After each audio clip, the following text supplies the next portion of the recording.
testar a paciência de vocês, tá? Gente, bom dia. Bom dia. Deus abençoe.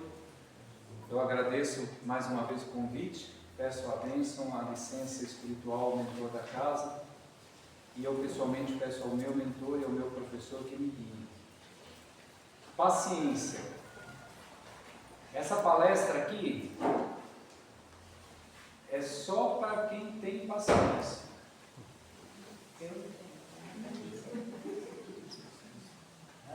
Alguém aqui perdeu a paciência essa semana? Sim. Vai embora então. Vai embora então. Ó, você sabe que eu tenho um amigo, ele falou assim: Marcos, você não vai acreditar, a minha esposa jamais perdeu a paciência. Eu falei assim: sério? Ele falou: jamais. Eu falei: mas como é que isso aconteceu? Ele falou assim: para perder tem que ter. Então tem gente que não perde a paciência, porque para perder a paciência, primeiro você tem que ter. Aí você perde só se você tiver, certo? Mas você sabe que a paciência, assim como todas as virtudes, é uma família, né? Então a gente fala que você tem os primos, os conjugados, né? Se a gente pensar, por exemplo, na impaciência, quais são os primos, os familiares da impaciência? A raiva, o chilique, não é? O milindre, o ódio, o mau humor, não é? É uma família. Geralmente de manhã eles acordam todos juntos, vão tomar café juntos, né? A impaciência, o mau humor, a raiva, o milindre, o chilique. Assim como o contrário, né?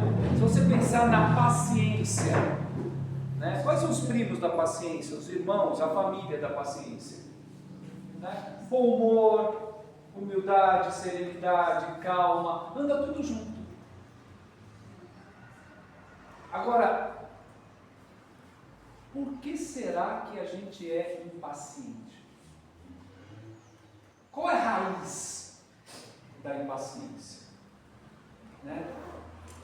Esqueci de falar, os primos da impaciência também têm ansiedade, né? Tem gente que é 220, não é? Já viram essa expressão? Fulano é 220? Tem gente que é 220 ao quadrado, né? Não sei nem se dá, mas tem gente que é. Sabe que a primeira coisa, gente, que a gente tem que parar para pensar? Nós somos espíritos. Espíritos imortais, certo? No Evangelho segundo o Espiritismo está escrito assim: o espírito deve ser cultivado como um campo. Isso quer dizer o seguinte: você não é, você está. Mas aquilo que você é culpa de quem? Culpa não é uma palavra boa. É devido a quem? Quem tem a responsabilidade por você ser como você é? Não é? Mas você reparou como é que a gente faz? A gente naturaliza as coisas. Você fala assim: você é calma, né? Eu sou agitada. Você tem o dom da matemática. Eu não consigo nem fazer conta. Você sei lá, trabalhador, eu sou preguiçoso. Eu falo: gente, Deus tem uma roleta no céu? Calmo, deu sorte. Agitado. Mas não é assim que a gente faz? Você calma, que sorte você deu. E a história do dom? Né? Nós como espíritas, ou tentamos ser, o que a gente lê lá no livro dos espíritos? Todos os espíritos são criados como? Simples e ignorantes. Todo mundo na mesma. Então quando você fala assim, você tem o dom da música, você tem o dom da fala, você tem o dom da matemática. Você já imaginou um músico, violinista? 8 horas por dia lá, o dedo está até sangrando, segunda a sexta. Aí ele vai fazer um espetáculo. Ele toca, a pessoa fala assim, nossa, que lindo, né? Ele tem o dom da música. Dom, não sei se vocês sabem, a palavra dom vem do latim dominus, que era a posse, o domínio. Dom é presente. Dom era assim, eu cedo uma parte do meu domínio para você, eu estou te dando isso. Mas se a gente pensa assim, a gente não pensa como espírito. Porque você está pensando num Deus caprichoso que faz diferença entre os seus filhos. Não é? Ah, para esse aqui eu vou dar o dom da matemática, o dom da fala, o dom da inteligência, e para aquele ali não vou dar nada. Vale a mesma coisa para a paciência, para a calma. Se alguém é calmo, o que significa? Significa que aquele espírito conquistou algo. Porque senão fica fácil para o seu lado. Ah, eu sou nervosa, eu nasci nervosa. Tá, mas ainda que você seja, você precisa ser isso pro resto da vida? Você precisa ser isso pro resto da vida? Né? Não é, irmã? Eu tenho uma amiga lá no centro, ela fala assim, é o modelo Gabriela. Conhecem o modelo Gabriela? Do Jorge Amado? O modelo Gabriela é assim, eu nasci assim, eu cresci assim, você sempre assim. Gabriela. Tá, ainda que você esteja nervosa hoje, você precisa ser nervosa o resto da vida? Ainda que você seja inseguro hoje, você precisa ser inseguro o resto da vida? Então esse é o primeiro ponto. A gente não é, a gente está, porque somos espíritos em construção. E o espírito tem que ser cultivado como um campo. Bom, mas se eu não sou, eu estou, eu tenho que me perguntar assim, se eu sou ansioso, se eu sou impaciente, qual é a raiz disso? Como uma dor, né? Você tem uma dor no abdômen. Imagina, né? Eu tenho uma cunhada médica. Então eu imagino como é difícil às vezes o trabalho do médico, né? Porque às vezes a pessoa chega no consultório e fala assim, ah, doutor, não estou bem. Né? Eu penso que o médico vai falar assim, jura, né? Se você está aqui é porque você não está bem, né? E o que você tem? Ah, eu estou com mal-estar. Gente, topada no dedão e pneumonia dá mal-estar. Ah, o que você tem? Eu tenho uma dor aqui, ó, mais ou menos, começa aqui na cintura, vem até o queixo, é nessa região. É difícil, né? Como é que você vai resolver isso? Então a mesma coisa, eu preciso pelo menos chegar perto da causa. Sou impaciente? Sou ansioso? Tá bom, mas o que gera essa ansiedade? Eu primeiro tenho que perguntar. Porque na verdade eu não sou, eu estou. E hoje a gente vai falar de 3 raízes, 3 aspectos da impaciência. O primeiro deles, né, geralmente quando a gente fala de impaciência, a gente pensa sempre naquela pessoa mais colérica, né? Eu vou no popular, chiliquenta, não é? Quando você fala de impaciência, você pensa nessa pessoa, não é? Na cólera. Mas a gente tem que aprender a olhar mais fundo. Porque não quer dizer que aquela pessoa que não dá aquela resposta torta, que não dá aquele chilique no trânsito. Aqui ninguém briga no trânsito, certo? Nem mente. Não quer dizer que só ela é impaciente. Porque a impaciência, ela pode ser extrovertida ou introvertida. Então sabe aquela coisa, você fala assim, a fulana é calma. Aí eu digo assim, olha o pé, olha a mão. Sabe aquela pessoa que senta assim, ó? Se tiver caneta, vai a caneta, vai a tampinha, vai o pé, então. Toca o samba inteiro ali, né? Não para. Ela é paciente? Não é. Só que está para dentro. E o outro está para fora. Mas vamos começar pelo que está para fora. Que aí ele nos dá uma boa dica. Então aquela pessoa colérica, vocês diriam que é uma pessoa impaciente. Certo? Aí você vai lá no Evangelho segundo o Espiritismo. há um capítulo intitulado Bem-aventurados os mansos e pacíficos. E nesse capítulo há um item cujo título é a cólera. E o que é que produz a cólera? O chilique, a explosão. É duro porque espírito de luz não é igual a gente ficar dando volta, né? O espírito de luz, o que você demora 10 parágrafos, ele diz em 2 linhas. Eu queria ser diferente, porque eu explodo, eu dou chilique, eu tenho episódios de cólera. O que é que produz isso? Ele começa o texto dizendo assim: o orgulho vos leva a crer-se mais do que sois. E o menor paralelo ou comparação vos irrita. Então o que fazeis? Entregai-vos à cólera. Então é doído, mas já começa por aí. Quanto da nossa impaciência não se deve ao eu? Sabe aquela coisa que você fala assim, como é que ele pôde fazer isso comigo?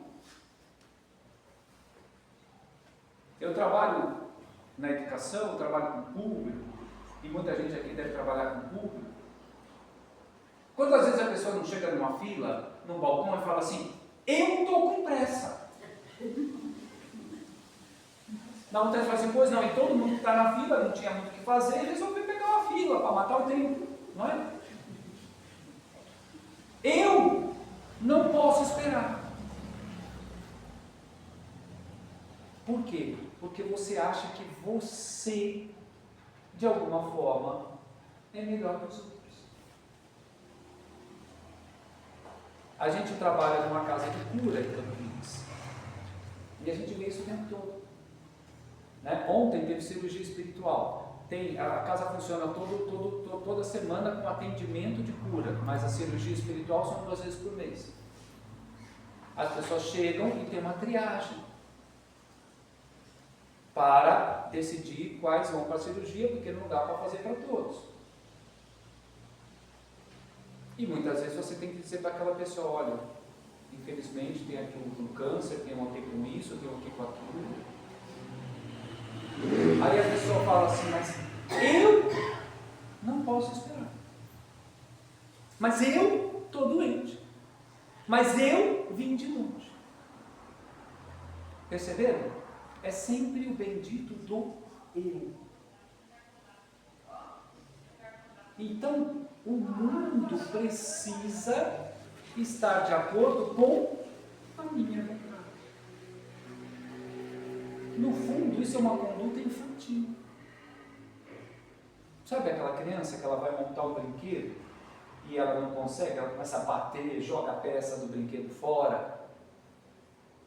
É uma reação de criança. Ou o mundo me dá o que eu quero, ou o mundo me dá na hora que eu quero, ou o mundo me dá do jeito que eu quero, ou então eu vou dar chilique. Isso vale para qualquer coisa. Agora, eu vou dizer para vocês, imagina que alguém fale assim: olha gente, hoje estamos recebendo aqui uma intuição, vocês são ótimos, então, amanhã, você vai receber uma visita. Amanhã. Maria de Nazaré. Vai vir lá de Sírios, vai pegar uma nave, amanhã ela vem te ver. Ela vai chegar na tua casa. Entre 6 horas da manhã e 6 horas da tarde ela aparece. Ela quer que você fique na sala, sentado, esperando por ela. Vocês ficavam? Eu ficava um mês inteiro, né? Por quê? Você vai falar assim: Maria de Nazaré? Quem sou eu para receber uma visita de Maria de Nazaré? Quem sou eu para ela se dignar a vir falar comigo na minha casa? Nossa, eu não saí do sofá nem para ir no banheiro. Por quê? Por que eu ficaria, por que nós ficaríamos 12 horas sentados num sofá esperando por ela? Porque a gente sabe quem a gente é e a gente sabe quem ela é. Porque a gente se coloca no nosso lugar e fala assim, já é demais ela querer vir me ver. Agora você imagina quem vira para você e fala assim, meu amigo, Maria de Nazaré vem te ver. Você fala, amanhã estou meio ocupado. Eu posso receber ela na quarta, mas tem que ser na hora do almoço, porque depois eu tenho que sair, tem futebol à noite. Você pareceria ridículo, não é? Você pareceria ridículo. É como se alguém dissesse assim, meu caro, você não sabe o seu lugar? Você não sabe quem você é? Então, muito da nossa impaciência nasce do nosso ego, nasce do nosso orgulho.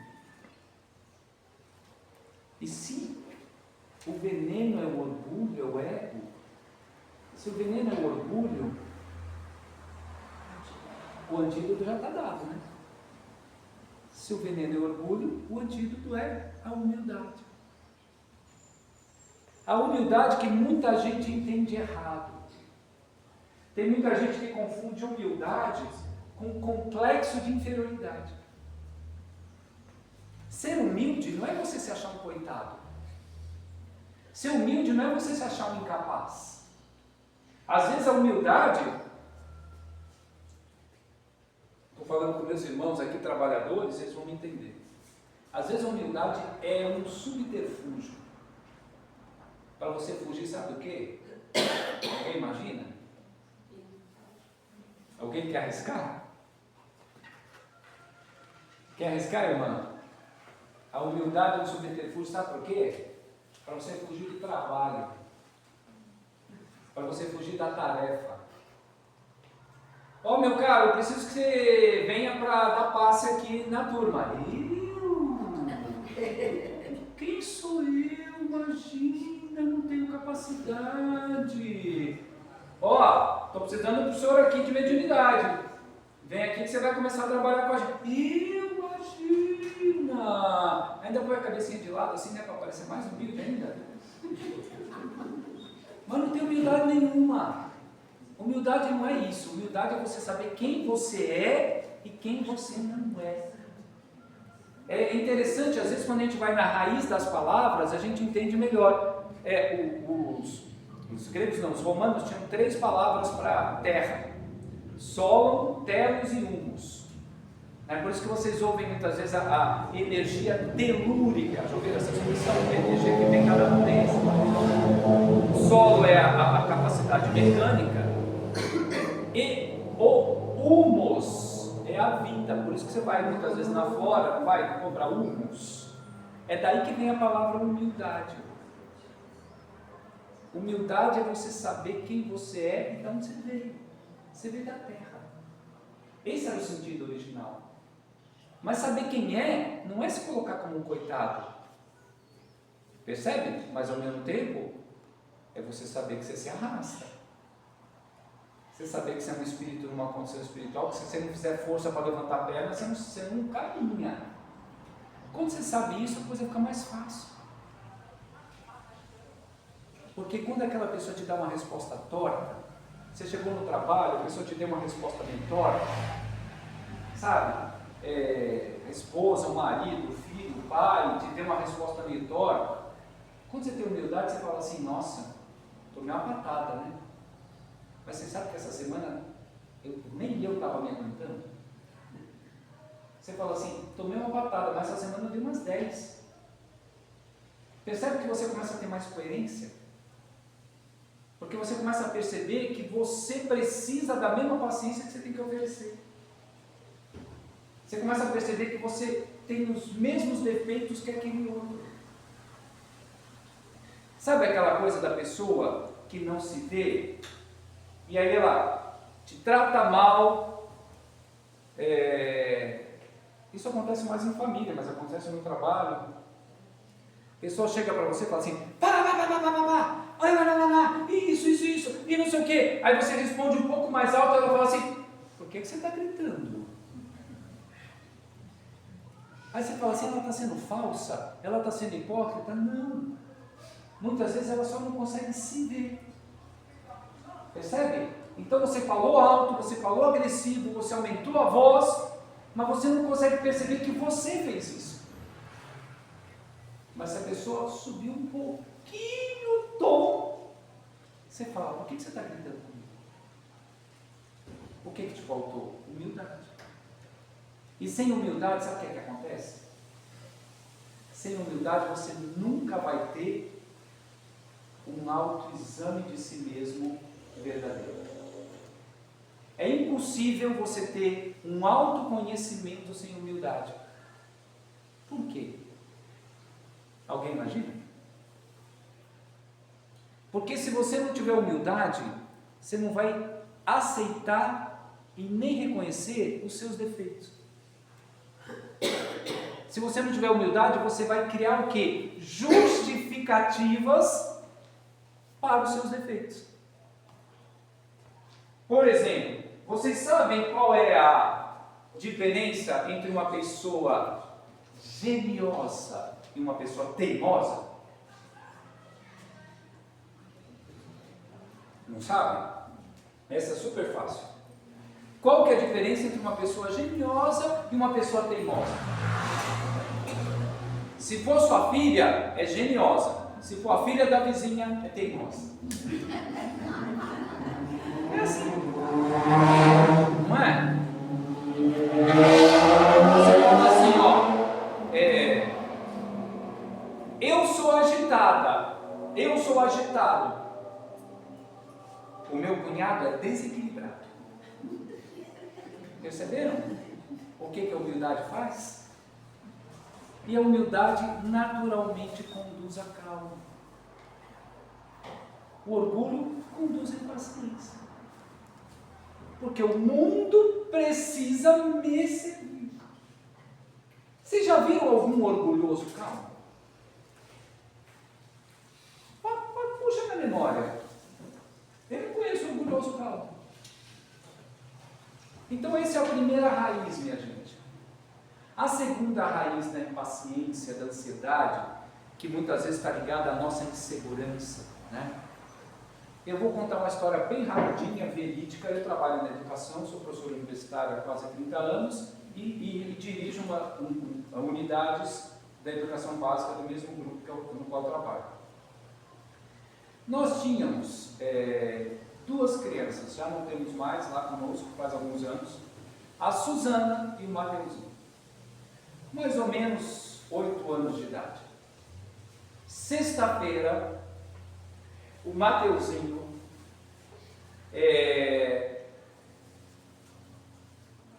tinha que reunir as professoras, os funcionários,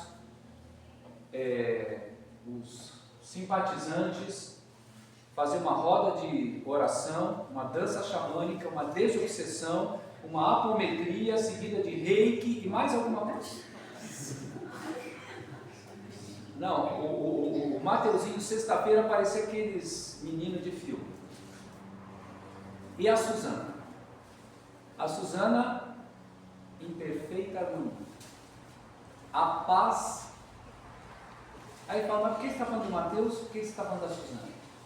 Porque os dois tinham uma característica comum. Ambos eram filhos de pais divorciados.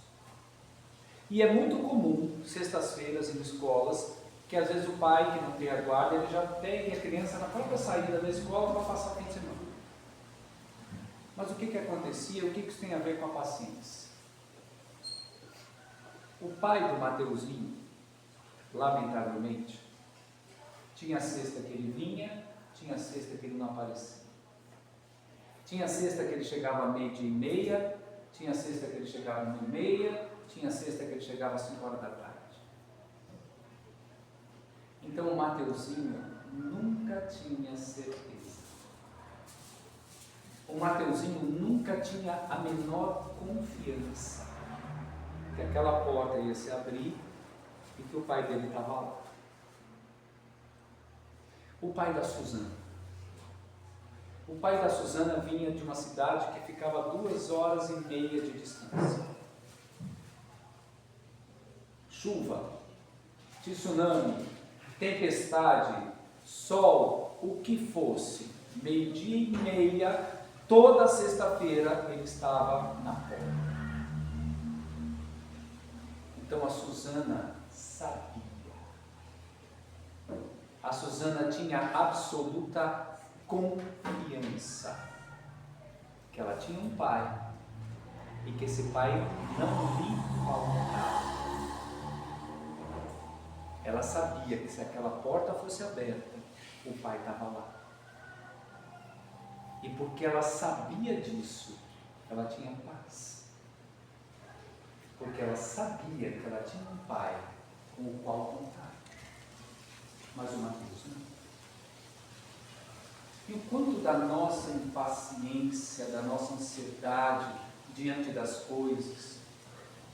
Porque há coisas na vida que podem gerar ansiedade.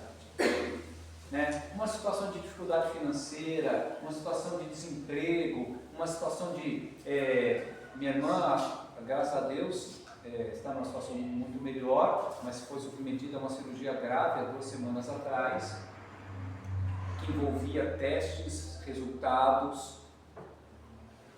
Então é compreensível que a pessoa nessa situação tenha um grau de ansiedade, certo? O problema não é isso. O problema é com quem que eu posso contar. Eu sei que eu tenho um pai. Eu sei que o universo é regido pela inteligência suprema, pela bondade suprema e pela justiça suprema. Isso está claro dentro de mim. Se isso está claro dentro de mim, eu sei que quando eu abrir aquela porta, meu pai está do lado de lá. Mas e se eu não tenho esta paz? E se eu não tenho essa confiança? E se eu não tenho isso dentro de mim? E se para mim verdadeiramente eu ainda não estou convencido de que há um pai do lado de lá da porta? E que há uma justiça? E que as coisas vão sendo dadas, não no meu tempo. Se você abre o Antigo Testamento, há lá um livro de sabedoria, né? O Antigo Testamento é dividido em vários tipos de livros, né? As leis, os proféticos, os históricos e os livros de sabedoria, né? Salmos, Provérbios, Eclesiastes são chamados livros de sabedoria. Não sei se todos conhecem, mas talvez já tenham ouvido essa frase. Há um tempo determinado para todas as coisas e existe um propósito para cada coisa debaixo do céu. E depois vem, há um tempo de plantar, há um tempo de colher, há um tempo de nascer, há um tempo de morrer. Na tradução no grego é mais interessante, porque a primeira passagem eles usam a palavra cronos, mas a segunda passagem eles usam a palavra kairos, porque tempo pode ser traduzido tanto como cronos como kairos. Qual que é a diferença? Cronos é o tempo cronológico. Então uma semana tem 7 dias. Um mês tem 30 dias aproximadamente. A primavera, o verão, o outono, o inverno tem um tempo sempre igual. Isso é o tempo cronológico. Mas o que era o kairos que vem na segunda frase, quando ele fala há um propósito? Algumas Bíblias traduzem há um tempo determinado para cada coisa. O kairos era o tempo justo.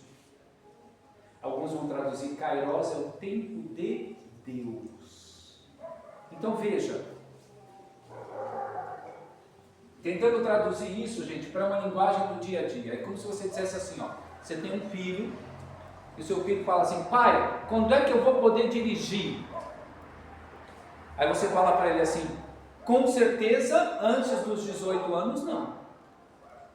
certo? Esse é o Cronos. Aí ele fala assim, então quer dizer que com 18 anos eu vou dirigir? Não. A partir dos 18 anos, quando você estiver capacitado. Esse é o Kairos. Deu para entender? Por que eu estou dizendo isso para vocês? Porque quantas vezes a gente não fica assim, meu Deus do céu, por que não acontece? Meu Deus do céu, isso não acontece. Meu Deus do céu, quando finalmente vai acabar tal coisa? E a gente esquece do tempo de Deus. E a gente esquece que muitas vezes, se acontecer antes do tempo, não vai ser bom, vai ser ruim. Outro dia eu vi uma passagem muito interessante, que era, vocês alguns talvez devem conhecer, que era o casulo e a borboleta. E aí o que acontece? A criança começa a ver que o casulo está se desfazendo e ela fica ansiosa para libertar a borboleta. E o que ela faz? Ela abre o casulo. E o que acontece com a borboleta? Quantas vezes a gente não fica tentando abrir o casulo que Deus está preparando com tanto cuidado? Quantas vezes você não fica forçando a barra daquilo que você não está preparada? Então, se a gente tiver esta noção, se a gente tiver esta fé para entender que há um sentido naquelas coisas, que sim, há alguém que governa o universo, que há uma justiça que permeia as coisas, isso vai nos trazer paciência. Mas aí a gente tem que tomar um cuidado. Porque eu falei para vocês que a gente pode confundir as coisas. A gente não pode confundir humildade com comodismo. A gente pode confundir fé com comodismo também. Ah, é a vontade de Deus. Já ouviram essa expressão? O fulano está desempregado.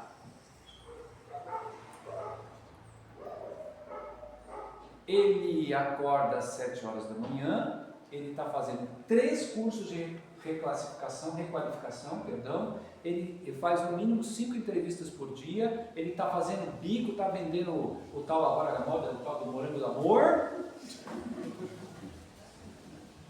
e ainda não arrumou emprego. Ele pode chegar no final do dia e falar assim, bom, vou continuar lutando, essa é a vontade de Deus. Por quê?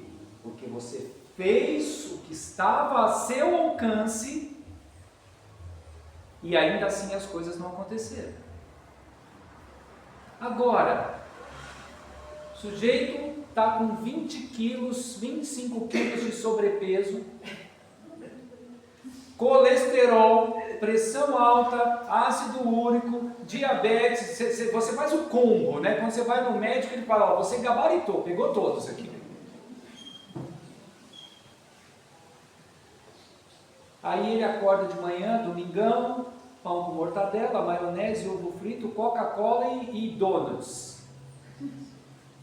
Aí ele fala assim, mas eu tenho uma fé que Deus vai me curar, vai me tirar esse colesterol, só se for na mão, né? Só se ele pegar e tirar, porque como é que vai fazer? Então isso não é fé.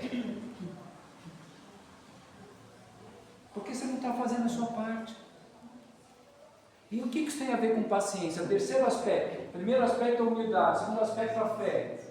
Terceiro aspecto. As pessoas confundem paciência com omissão. Elas acham que ser paciente é não fazer nada, é não reagir. Mas não tem nada a ver. Às vezes, uma vez eu vi uma pessoa, e a terra bate palma, né, gente? A terra bate palma. Você acha que a terra bate palma para quem perdoa ou para quem responde na lata? Passei por uma situação recentemente, aí estava uma reunião lá, reunido com os diretores, estávamos reunidos, uma coisa desse tamanho. Aí um colega falou assim: você sabe como eu sou? Eu não tenho sangue de barata. Comigo bateu, levou. Você acha que ele teve mais palmas ou reprimendas? Aí uma pessoa uma vez falou assim: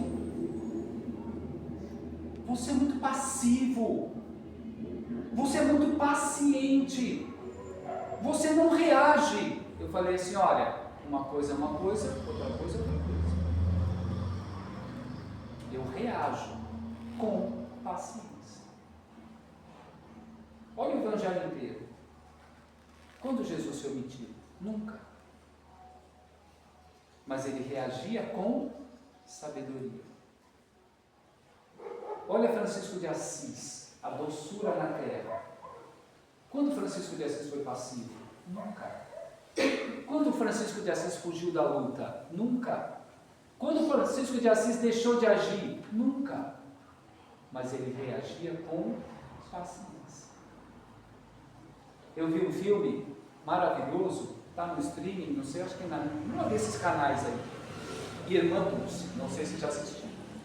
A vida dessa mulher é uma coisa fantástica. O que ela enfrentou para poder fazer o que ela fez.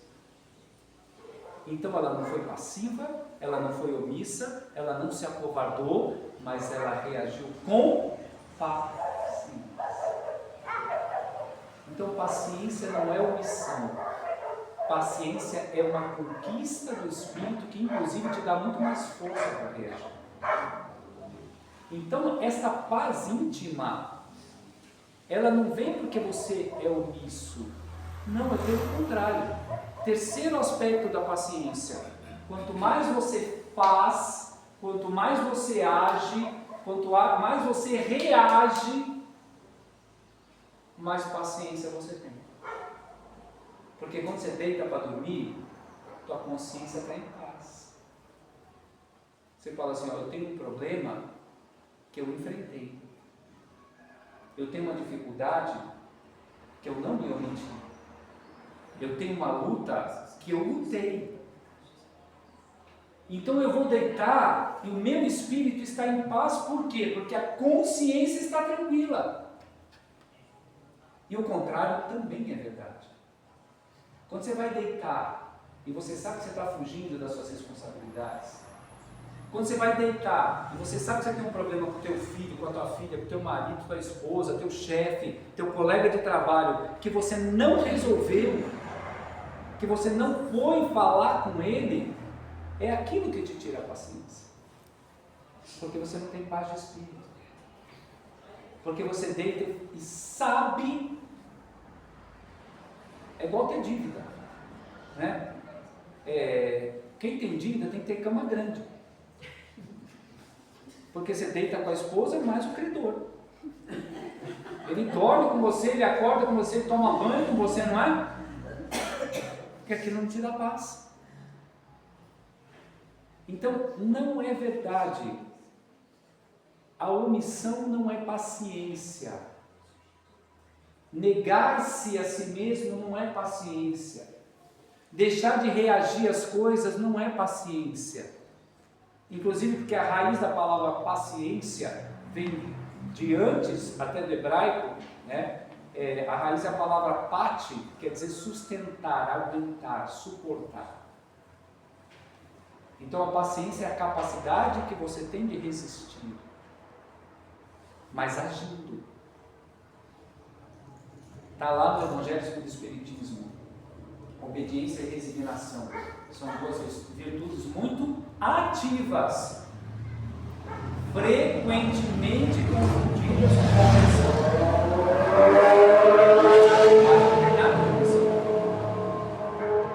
Então, chegando ao final aqui da nossa reflexão, nós temos 3 elementos.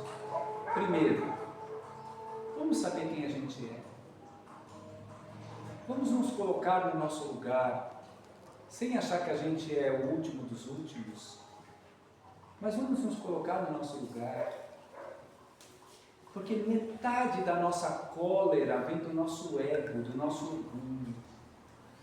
Segundo, vamos entender que há um Pai de amor e luz, que há uma sabedoria governando o universo. E vamos confiar nisso. Mas para que a gente possa ter essa paz, vamos lembrar que é um Pai de amor, de luz, mas também de justiça. Então vamos fazer a nossa parte. Vamos resolver as nossas lutas. Vamos fechar as pontas soltas para poder deitar com a consciência tranquila e esperar o dia de amanhã, ter a paciência de esperar. Santo Agostinho dizia: a boa consciência produz a esperança e a culpa produz o desespero. Eu não sei se vai dar, mas eu sei que eu fiz o que eu devia. E aí, tendo a humildade, tendo a fé e lutando, eu tenho consciência tranquila, eu tenho noção de quem eu sou, eu tenho noção que o Deus que governa esse universo é justo. E aí fica muito mais fácil sustentar, aguentar e passar pelas dificuldades. Agradeço muitíssimo vocês por terem me ouvido. Muitíssimo obrigado, até a próxima vez. Agora nós vamos fazer a nossa oração.